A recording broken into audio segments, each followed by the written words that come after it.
Sobat Infrastruktur, welcome to the podcast Abi Praya. Kali ini kita kedatangan tamu yang sangat spesial, Bapak Dr. Aris Suswana. Selamat datang Pak Aris. Terima kasih, Mas Apa Ian. kabarnya Bapak? Alhamdulillah, sehat.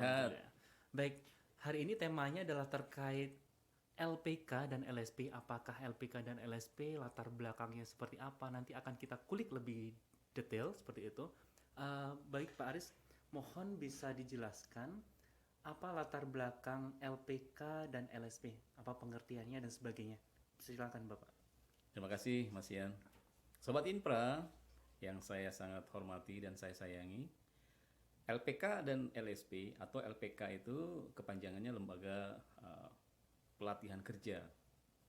Ya, Lembaga Pelatihan Kerja. Kalau LSP itu Lembaga Sertifikasi Profesi. Jadi, kedua ini merupakan badan hukum yang berbeda, tapi satu sama lain saling berseberangan sebetulnya. Ya, jadi tidak boleh di dalam satu naungan sebetulnya. Kebetulan dalam rangka pendirian LPK dan LSP di PT Bernasai Praya ini, saya diberikan mandat oleh Direktur Utama untuk mendirikan ini. Kenapa harus mendirikan? Selalu bertanya orang-orang kepada kita ya. Nah, Sobat Infra, kesempatan kali ini saya akan sampaikan kepada Anda semua kenapa dan bagaimana LPK dan LSP itu. Saya ingin cerita dulu terkait dengan latar belakangnya. Undang-Undang Jasa Konstruksi nomor 2 tahun 2017 itu mengamanatkan untuk kita bisa mendirikan LSP melalui Lembaga Pelatihan Kerja atau LPK. Jadi sebetulnya cita-citanya adalah bagaimana kita sebagai insan jasa konstruksi, perusahaan yang bergerak dalam dunia jasa konstruksi, berkontribusi penuh terhadap program pemerintah yang sampai hari ini kebutuhan sertifikasi jasa konstruksi itu belum terpenuhi sampai hari ini. Jadi baru ratusan ribu saja, padahal yang diperlukan adalah jutaan. Kenapa demikian? Karena ini kaitan dengan apa komitmen kita terhadap MEA, ya, Masyarakat Ekonomi ASEAN. Itu terungkap. Perjalanan Undang-Undang 2 tahun 2017 ini yang akhirnya mengadopsi tentang peranan-peranan terkait dengan sertifikasi ini terus didorong. Maka lahirnya Undang-Undang 2 tahun 2017 Jasa Konstruksi yang masa berlakunya itu panjang, ya, masa pemberlakuan itu sangat panjang. Jadi trialnya itu sangat panjang sekali. Itu dari mulai tahun 2017, baru mulai akan digunakan itu pada tahun 2019, ya, baru dimasyarakatkan 2019. Tapi nanti akan secara total dilaksanakan yaitu pada tahun 2023. Jadi 2023, 1 Januari 2023, semua terkait dengan implementasi undang-undang ini akan dilaksanakan. Nah, Abi Praya sebagai perusahaan atau BUJK, Badan Usaha Jasa Konstruksi, juga punya kewajiban untuk bisa turut serta dalam menuntaskan, dalam mengentaskan, dalam mensukseskan program sertifikasi kompetensi dalam bidang jasa konstruksi. Bagaimana caranya agar POJK atau PT Bernasai Praya bisa berkontribusi terkait dengan program pemerintah ini? Amanat Undang-Undang 2017 Junto PP 14 ya 2021 itu meminta kepada seluruh para praktisi jasa konstruksi kalau ingin membantu pemerintah itu harus melalui LSP-nya, karena LSP itu akan menjadi channel, menjadi saluran distribusi untuk bisa mengakselerasi jumlah sertifikasi yang ada. Karena itu komitmen, ya, komitmen kita terkait dengan masyarakat ekonomi ASEAN. Nah, jadi tuntutan itu jelas bagaimana caranya supaya semua insan Abi Praya itu yang bergerak dalam bidang jasa konstruksi mampu dan berhasil mendapatkan sertifikasi itu. Jadi inilah yang menjadi latar belakang dari lahirnya LPK dan LSP di PT Beransai Praya. Tapi kenapa harus LPK, Pak? Dalam hal pendirian LSP itu ada 3 caranya, ada 3 jalan. Ya, yang pertama LSP P1, ya, itu berdiri karena kebutuhannya terkait dengan pendidikan. Itu bisa diri di sekolah baik SMK maupun D3 untuk para lulusannya. Kemudian jalan yang kedua adalah LSP P2. LSP P2 itu adalah didirikan dengan cara mendirikan lembaga pelatihan kerja lebih dulu, baru bisa mendirikan LSP. Nah, jalan yang ketiga yaitu jalan LSP didirikan melalui asosiasi. Nah, kenapa LSP P2? Jadi PT Beransai Praya berdasarkan peraturan tersebut, maka dipilihlah konsepsi mendirikan LSP itu dengan menggunakan jalan yang kedua, yaitu LSP P2. Karena yang kita pilih adalah LSP P2, yang definisinya adalah untuk perusahaan dan para afiliasinya atau perusahaan-perusahaan yang bekerja sama dengan PT Beransai Praya nantinya itu harus tersertifikasi. Jadi kalau PT Beransai Praya itu bekerja sama dengan subkon, maka semua subkon yang ada di PT Beransai Praya menjadi kewajiban PT Beransai Praya untuk melakukan sertifikasinya. Jadi di sini bentuknya adalah suatu kewajaran LSP P2 di PT Beransai Praya harus berdiri, karena ini akan sangat membantu PT Beransai Praya sendiri untuk kesiapan tenaga kerjanya yang akan disertifikasi. Kemudian kalau kita lihat kepentingan LSP P2 ini untuk siapa dan bagaimana prosesnya, LSP P2 didirikan oleh LPK, Lembaga Pelatihan Kerja. Jadi pekerjaan kita berat ya, sangat mendasar. Sebelum kita bisa mendirikan LSP itu, ya kita harus mendirikan LPK. Nah, di sini kebetulan kita di PT Beransai Praya itu mendirikan LPK dulu. Alhamdulillah kita berhasil menyelesaikan proses pendirian itu pada bulan Mei 2022 kemarin. Jadi LPK Abdi Praya memiliki izin operasional dari Kementerian Tenaga Kerja yang diperoleh pada bulan Mei kemarin. Nah, dari izin yang diperoleh tadi, barulah pengurusan LSP dimulai. Ya, jadi salah satu syaratnya harus ada izin dulu dari Naker gitu, ya, jadi Kementerian Tenaga Kerja. Nah, kemudian setelah dari Kementerian Tenaga Kerja itu bisa mendapatkan izin operasional, maka itu menjadi lampiran syarat-syarat pada saat kita mengajukan proses perizinan itu, proses izin pendirian LSP ke baik itu ke LPJK, Lembaga Pengembangan Jasa Konstruksi yang di bawah naungan Kementerian PUPR. Kemudian kita mengajukan izin operasionalnya ke Badan Nasional Sertifikasi Profesi atau BNSP. Nah, proses mendapatkan dukungan dari LPJK itu sudah kita dapatkan pada bulan Juni tahun 2022 ini. Nah, jadi sekarang proses dari LPJK sudah diberikan, maka kita lanjut prosesnya itu ke BNSP. Nah, dalam proses perjalanan ke BNSP ini banyak hal yang perlu kita cermati dan perlu kita lengkapi.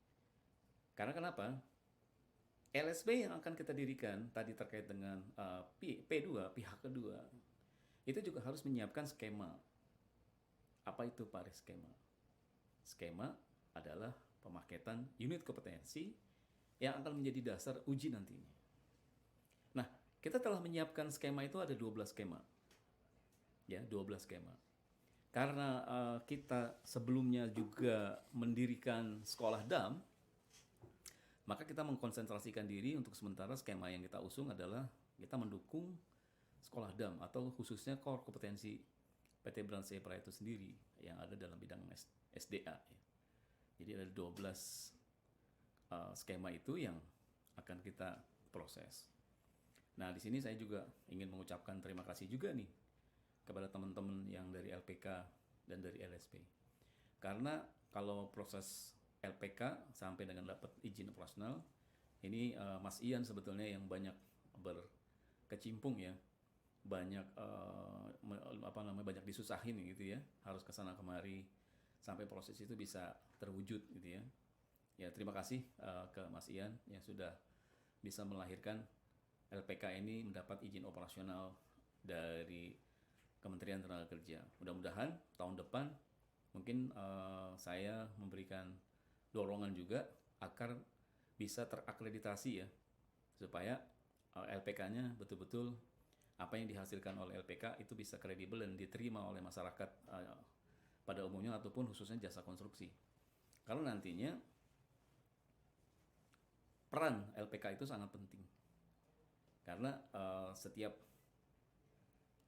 orang yang akan disertifikasi di LSP-nya Abipraya itu harus melalui proses di pelatihan dulu di LP lembaga pelatihan kerjanya PT Brand Sepraya atau kita sebut LPK Abipraya. Kenapa demikian? Gitu. Kenapa harus melalui LPK? Karena kita tadi memilihnya adalah lembaga sertifikasi profesi yang pihak kedua.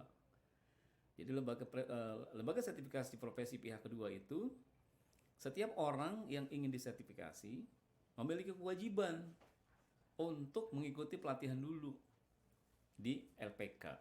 Karena produk-produk yang diterima oleh LSP-nya itu adalah produk-produk dari LPK. Jadi tidak bisa kalau ada orang lain yang dari luar itu ujuk-ujuk mau datang ke sini untuk disertifikasi, tidak bisa. Karena memang peruntukannya berbeda gitu ya. Dan juga tidak boleh dari orang luar dari lingkungan Abipraya. Ya, mungkin di sini perlu di garis bawahi ya. Yang dimaksud dengan lingkungan Abipraya itu apa? Dan orang luar itu siapa gitu. Jadi yang lingkungan Abipraya, setiap vendor, setiap subkon yang bekerja dengan PT Brand Sepraya itu orang lingkungan Abipraya. Dan hanya mereka karyawannya yang dibolehkan untuk bisa mengikuti pelatihan dan disertifikasi di LSP-nya Abipraya. Tapi kalau ada orang ujuk-ujuk nggak tahu siapa dari mana tiba-tiba datang gitu ke LSP untuk minta disertifikasi, itu nggak bisa, ya tidak bisa karena memang itu bukan peruntukannya, ya jadi nggak boleh sembarangan ya karena ada aturan mainnya yang jelas. Nah jadi clear. Niat baik dari apa yang kita dirikan itu hanya untuk mengembangkan kompetensi dan sertifikasi dari insan Abipraya sendiri dan afiliasinya. Jadi kalau dari luar itu nggak boleh, gitu ya, nggak boleh gitu ya. Jadi itu latar belakangnya Mas Ian. Baik, terima kasih banyak Pak Aris. Jadi sangat dijelaskan ya secara komprehensif terkait peran strategis LPK LSP, kemudian tadi dijelaskan hukum positifnya, ada dasar hukum Undang-Undang Nomor 2 Tahun 2017, Undang-Undang Jasa Konstruksi, junto PP, Peraturan Pelaksanaan yang telah disampaikan Pak Aris tadi, PP Nomor 14 Tahun 2021. Pak Aris juga tadi sampaikan terkait jenis-jenis LSP, ada P1, P2, P3, lalu segmennya juga tadi sempat dibahas tentang tantangan MEA dan kebutuhan sertifikasi BUJK. BUJK itu Badan Usaha Jasa Konstruksi. Pertanyaan terakhir Pak Aris, ini ada titipan nih dari manajemen. Okay. Jadi sebetulnya dari unit LPK LSP kontribusi apa sih Bapak yang bisa diberikan untuk korporasi baik LPK dan LSP? Silakan Pak Aris. Terima kasih Mas Ian. Ini pertanyaan yang sangat mendasar, fundamental. Ini tanpa disadari Mas Ian bertanya kepada saya, sebetulnya eksistensi dari LPK LSP apa sih kepada PT Brand Sepraya? Sobat Infra, perlu kita sadari bersama dan kita perlu juga memahami aspek dari LPK dan LSP. Pendirian LPK LSP ini bukan sesuatu yang menjadi kehendak dari individu ataupun dari korporasi sendiri yang kepengen untuk mendirikan itu, tidak. Jadi anasir ini perlu kita hilangkan, bahwa proses pendirian LPK dan LSP di PT Beras Supply ini tidak ada keinginan pribadi individu manapun, kecuali adalah tuntutan sebagai warga negara, sebagai insan jasa konstruksi yang berkecimpung dalam dunia jasa konstruksi, untuk bisa comply, memenuhi apa yang telah diminta oleh undang-undang.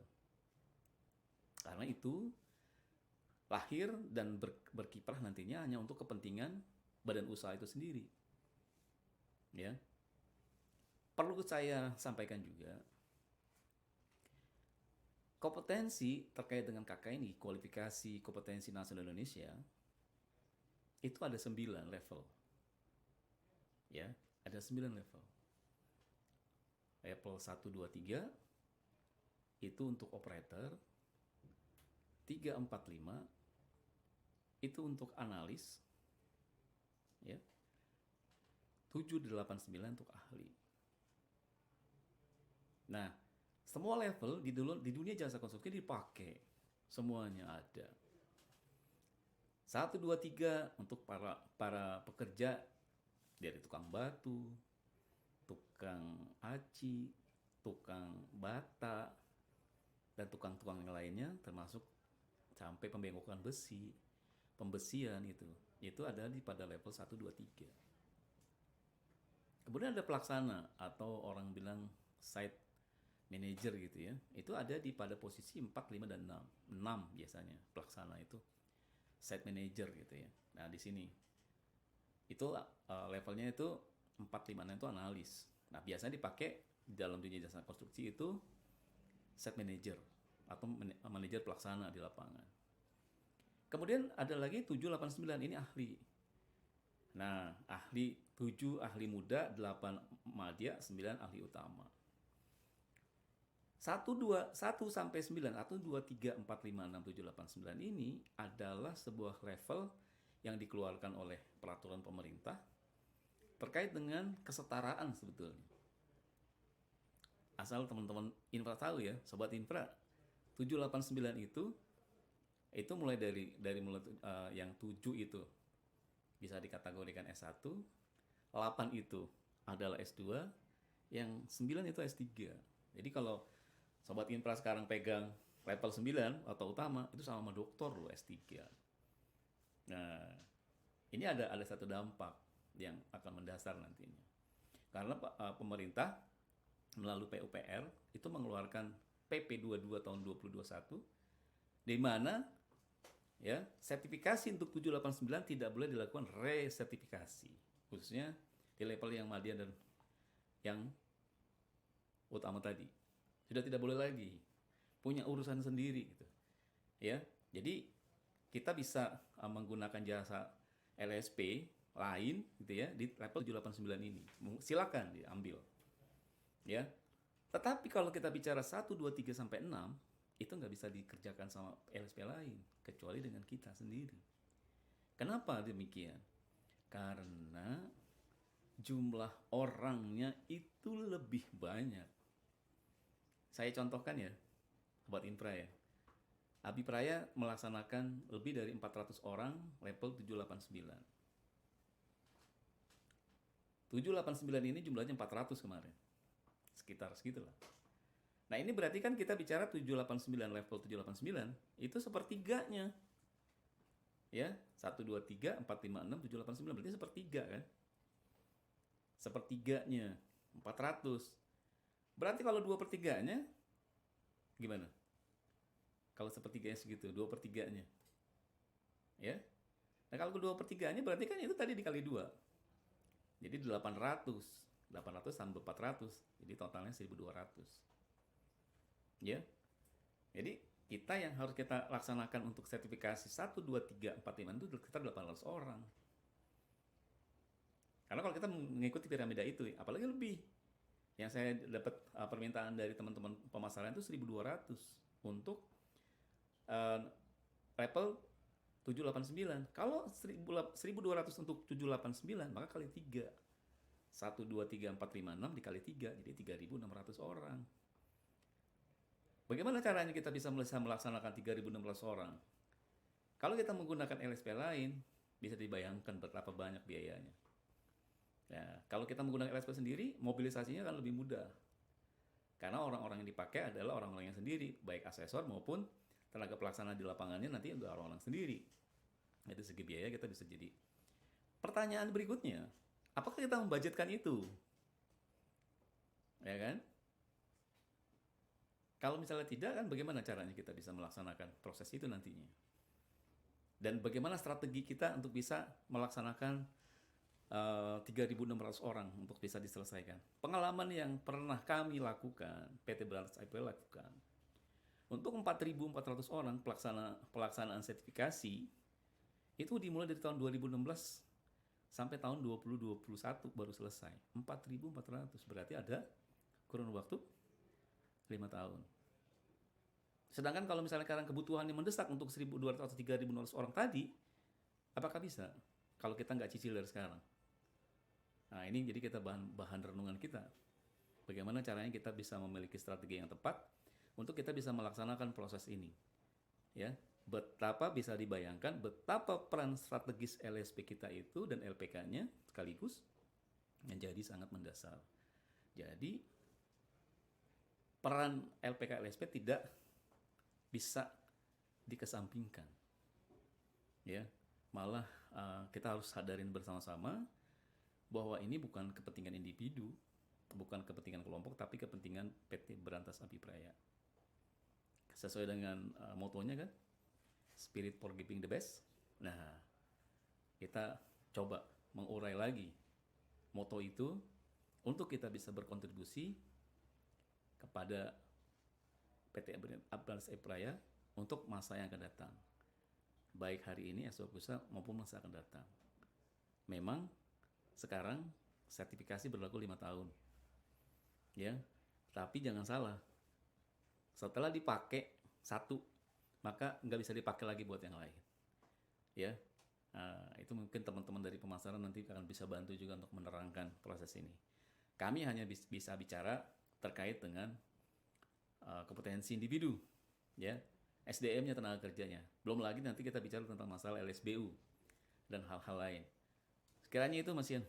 Baik, terima kasih insight-nya Pak Aris, luar biasa. Jadi, Sobat Infra, begitu pentingnya peran strategis dari LPK dan LSP. Jadi, lokomotif awalnya dari LSP ya Pak ya. Betul. Kemudian tarikannya baru LPK Betul. sebagai fungsi pembelajaran, pelatihan, pembekalan dan sebagainya. Baik, terakhir Pak Aris, apa harapan Bapak terkait LPK dan LSP sekaligus closing statement? Silakan Pak Aris. Terima kasih, Mas Ian. Ini pertanyaan penutup yang juga berat juga sebetulnya. Ya. Harapan dari LPK ataupun LSP dan direpresentasikan oleh saya sebagai ketuanya, berharap seluruh stakeholder itu bersama-sama menyadari bahwa kepentingan atau kebutuhan ada LPK dan LSP itu adalah kepentingan kita, bukan kepentingan LSP LPK itu sendiri atau apalagi Pak Aris gitu, nggak ada kepentingannya. Tapi ini kepentingan dari PT Berantas Abipraya sendiri. Karena ke depan tantangan untuk itu kita berat kalau kita tidak bisa melakukannya. Dan kita juga bisa berkontribusi ini juga sebagai bentuk abdi kita sebagai warga negara melalui BUMN yang selalu menslogankan apa? Apa namanya? Masih ingat Mas Ian? Iya Pak. Slogannya BUMN. BUMN untuk negeri. BUMN untuk Indonesia. Untuk Indonesia. Jadi kita semua Sobat Infra, kita ada di BUMN. Kita orang yang bekerja di BUMN, jangan salah.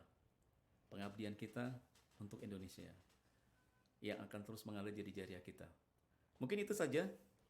Kita selalu berharap kepada Allah Subhanahu wa taala, mudah-mudahan bisa terus kita memberikan kontribusi terbaik kita kepada negeri ini melalui PT Berantas Abipraya umumnya dan khususnya melalui LPK dan LSP Abipraya. Terima kasih.